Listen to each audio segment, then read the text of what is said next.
Engineering ಕಾಲೇಜಲ್ಲಿ ನಿಮಗೆ networking ತುಂಬ ಒಳ್ಳೆ ಮಾಡ್ಲಿಕ್ಕೆ ಆಗ್ತದೆ. ಸೊ ಬೇರೆ ಬೇರೆ ಫೆಸ್ಟ್ಗಳಾಗ್ತವೆ, ಬೇರೆ ಬೇರೆ ಹ್ಯಾಕಥಾನ್ಸ್ಗಳಿಗೆ ನೀವು ಅಟೆಂಡ್ ಮಾಡ್ಬೋದು. ಮತ್ತು ನಿಮ್ಮ ಸೀನಿಯರ್ಸ್ಗಳೆಲ್ಲ ಒಳ್ಳೆ ಒಳ್ಳೆ ಕಂಪನೀಸ್ಗಳಲ್ಲಿ ಪ್ಲೇಸ್ ಆಗಿರ್ತಾರೆ. ಸೊ ಅವರೊಟ್ಟಿಗೆಲ್ಲ ಕಮ್ಯುನಿಕೇಟ್ ಮಾಡಿಕೊಂಡು ನಿಮಗೆ ತುಂಬ ಬೆನಿಫಿಟ್ ಆಗ್ತದೆ ಇಂಟರ್ನ್ಶಿಪ್ ಪಡೀಲಿಕ್ಕೆ, ಮತ್ತು ಈವನ್ ಜಾಬ್ಸಿಗೆ ಅಪ್ಲೈ ಮಾಡಲಿಕ್ಕೆ ಸಹ ತುಂಬ ಹೆಲ್ಪ್ಫುಲ್ ಆಗ್ತದೆ.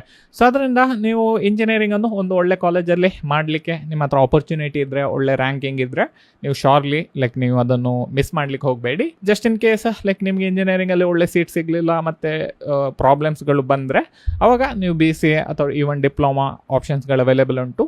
ಕರೆಕ್ಟಾಗಿ ನೀವು ಸ್ಕಿಲ್ಸ್ಗಳು ಕಲಿತು ನೀವು ಈವನ್ ಇಫ್ ನೀವು BCA ಡಿಗ್ರಿ ಅಥವಾ ಈವನ್ ಡಿಪ್ಲೊಮಾ ಪಾಲಿಟೆಕ್ನಿಕಲ್ಲಿ ನೀವು ಮಾಡಿದ್ರು ಸಹ ಉಂಟಲ್ಲ, ಶೋರ್ಲಿ ನಿಮ್ಗೆ ಒಳ್ಳೆ ಜಾಬ್ಸ್ಗಳು ಸಿಗ್ತವೆ. ಮತ್ತು ಶೋರ್ಲಿ ಮತ್ತೊಂದು ಸರಿ ನಿಮ್ಗೆ ಒಂದು 2-3 ವರ್ಷ ಎಕ್ಸ್ಪೀರಿಯನ್ಸ್ ಆದ ನಂತರ ನೀವು ಆ ಪರ್ಟಿಕ್ಯುಲರ್ ಎಕ್ಸ್ಪೀರಿಯನ್ಸನ್ನು ಹಿಡ್ಕೊಂಡೇ ನೀವು ಒಳ್ಳೆ ಜಾಬ್ಸಿಗೆ ಅಪ್ಲೈ ಮಾಡ್ಬೋದು.